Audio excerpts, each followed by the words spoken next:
More cores from Ryzen, that's been the question a lot of folks have had now for quite some time. We saw 16 cores, 32 threads, first introduced with the Ryzen 3000 series, which of course was powered by Zen 2, and even Zen 5 looks to retain the same core count. So will AMD raise the core count? What about Zen 5 as a whole? And a bunch of other stuff is actually discussed by David McAfee, who is the Corporate Vice President and General Manager over at Client Business at AMD. He was discussing things with techpowerup.com. Of course, I will leave a link to the interview in the video description. So what about the core count increases? We have to be careful with AM5 and attempt to balance in core count and bandwidth. There becomes a point where core count outstrips bandwidth so significantly that while a higher core count processor with 2 channels is interesting on paper, it doesn't benefit the end user. As memory speeds go up, we have more bandwidth technologies coming to the platform. It's something we are looking at, and I think there will be a time when we can bring more cores and more memory capabilities to a platform that will go hand in hand. I don't think we want to build a Ryzen roadmap just with core count being a marketing ploy. We want to make sure that users are getting the full benefit out of those cores.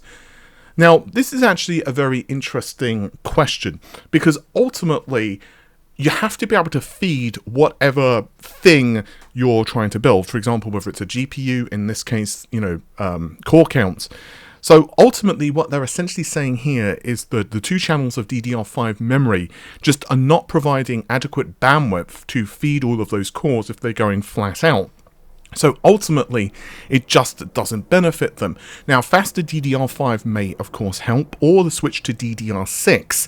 I have heard that Zen 6 may go to AM6, which is supposedly DDR6. Wow, there's a lot of 6s there. But obviously, that's leaks, and honestly, who the hell knows what is actually going to happen. It would also mean that AM5 is not a particularly long-lasting platform. It's a very interesting thing because AMD also gives some answers regarding Zen 5. What we're looking to do with Zen 5 is to bring it to the desktop space as quickly as we can. As excited we are about Zen 4, I think what we've seen from AMD is every step in the processor core architecture just gives us such an amazing uplifting capability.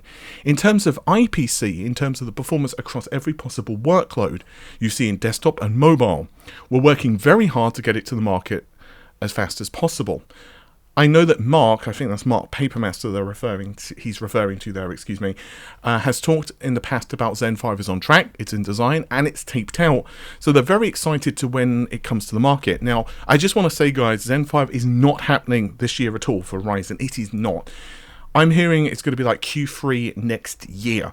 So basically, don't put it as a Christmas, gift wish. It's not happening anytime soon. It's going to be a while, essentially. So that's just something to be aware of. Now, a big question as well is what's going on with the small cores, hybrid architectures. I know Mark Papermaster's talked a lot about different core types coming in our portfolio. Now, you can see here on screen Zen 4 to Zen 4C. Essentially, it's pretty much a mirror, albeit the difference being, well, 1, it's denser, and 2, it has less cache. Now, this is obviously a really big deal because, basically speaking, in terms of, let's say, instructions, they are essentially identical. So, he goes on to say, I guess what we've looked at is different core types. There's probably 2 things in the overarching factor we think about how they fit in the portfolio. 1 is the notion that P and E cores that the competition use is not the approach that we plan on taking. Because I think in reality, you get to the point of having a core type with different ISA capabilities or IPC, it makes things complicated. Getting the right workloads are scheduled on each core. Now, what he's essentially saying there is, for example, with Alder Lake, there are 2 different core types. Not only do you have obvious differences, like, for example, one has hyperthreading, one doesn't, you have different amounts of cache, each one has different clock frequencies, there's different stuff that's going on, they have different instruction support, blah, blah, blah, blah, blah. So, of course, you do get applications and games which do run across all of the cores, absolutely fine. However, some just don't benefit as much, and there's also a lot of stuff to do with the scheduling. So AMD goes on to say, well, what we want to do is different cores targeting a type of environment for particular core that's going into. Is it an environment which is constrained like notebook, or is it something like a desktop? I think these are factors that are going to drive first and foremost how the different cores go into our roadmap in the future, and I think it's going to be benefits clouds optimized C cores that we've talked about in the past. So basically what happens with these cores is they essentially are running, as I mentioned, with less cache. They require much less power, but they have lower clock frequency, but you can get a crap ton of them running together, which is great for like cloud and that type of thing. Does that make its way onto the desktop when you're power unconstrained? It's a hard argument to make. We're constantly looking to bring different core types and how they might fit into the architectures, but I think there is some obvious places in the core types becoming more advantage. For example, and then of course they talk about some things like laptops. There's also some very interesting stuff concerning AI. I'm not going to go super in depth into this because essentially it's a very long set of quotes, and I will leave a link of course in the video description, but they are of course essentially saying that they will be doubling down on things like AI across the board with its GPUs, CPUs, and so on. Now, my personal opinion about this is that I think it's going to be very interesting to see what AMD actually does bring to the table with Zen 5 onwards. This year is kind of like meh. Obviously you've got the Raptor 8 refresh, which looks pretty good for mid-range, but who gives a crap on the high end? It's like a little bit faster, but if you own a 13900K or even a 12900K, you're probably not going to upgrade. I mean, obviously it depends on your usage scenario, whether you're gaming or whether you're doing something else, but if you own, let's say, a 12900K, even if you're pairing that with like a 4090 and you're, running with everything maxed out, who gives a crap? It's not that big of a deal. Like, I would argue even at the moment, a 10900K or something like that is absolutely fine from Intel. And with AMD as well, like a Zen 3 based CPU, especially if it's X3D, is perfect. So I think there are going to be a lot of people who are just going to skip the next generation or two.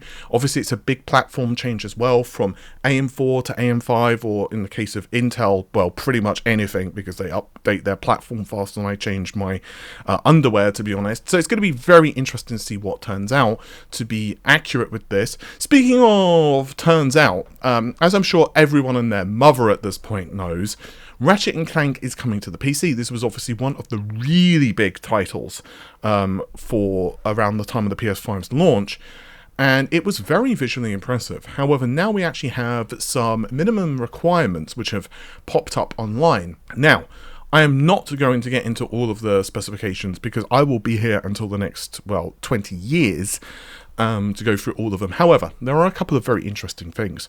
So first of all, let's start with the obvious, ultimate ray tracing. The CPU here is a high-end CPU, so you're looking at like a 12700K or a 5900X, 32 gigabytes of RAM, and a high-end GPU, so either a 7900 XTX or a 4080. They also recommend DLSS or FSR or something like that. Interestingly though, that's for 4K 60 FPS, so I'm going to be very interested to see what you can actually crank out of it. I'll get into what the actual visual differences are in a moment because there's quite a lot of stuff to go through here, and again, I don't want to be talking to you guys for the next year about system specs. However, it starts to become more interesting when we're talking about recommended. So recommended, the graphics settings here are medium. That's running RX 5700 or 2060 in NVIDIA speak. The CPU, I think a lot of folks are going to have a system that's going to be able to cover this. 75 gigabytes of SSD. Now things get very curious, and we're going to need Columbo here, I feel. And just one more thing, sir. If you ever watch Columbo, if you're that old, then, I'm sure you'll be amazed at that reference. Anywho, so the average performance with minimum is 720p at 30 FPS. Now, I was actually tweeting a little bit about this, and a couple of people reminded me I was probably a Steam Deck, and I was like, yeah, I'm probably an idiot for not thinking of that straight away. And that's using a GTX 960, which is very old now, of course. That's Maxwell-based, and an RX 470 from AMD.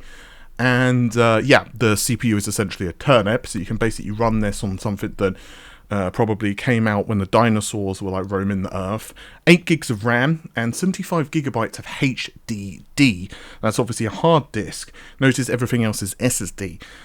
So it seems like this will run on the spinning plates of Rust, and it becomes even more curious because, well, first of all, let's get into the ray tracing stuff. So according to Alex over at Digital Foundry, they added ray traced AO to Ratchet and Clank and RT shadows from the sun and the moon, and also GPU decompression. And allegedly, from what I'm hearing anyway, and I'm getting this from, what's the word I'm looking for, WCCF Tech, my brain isn't doing the brain thing today.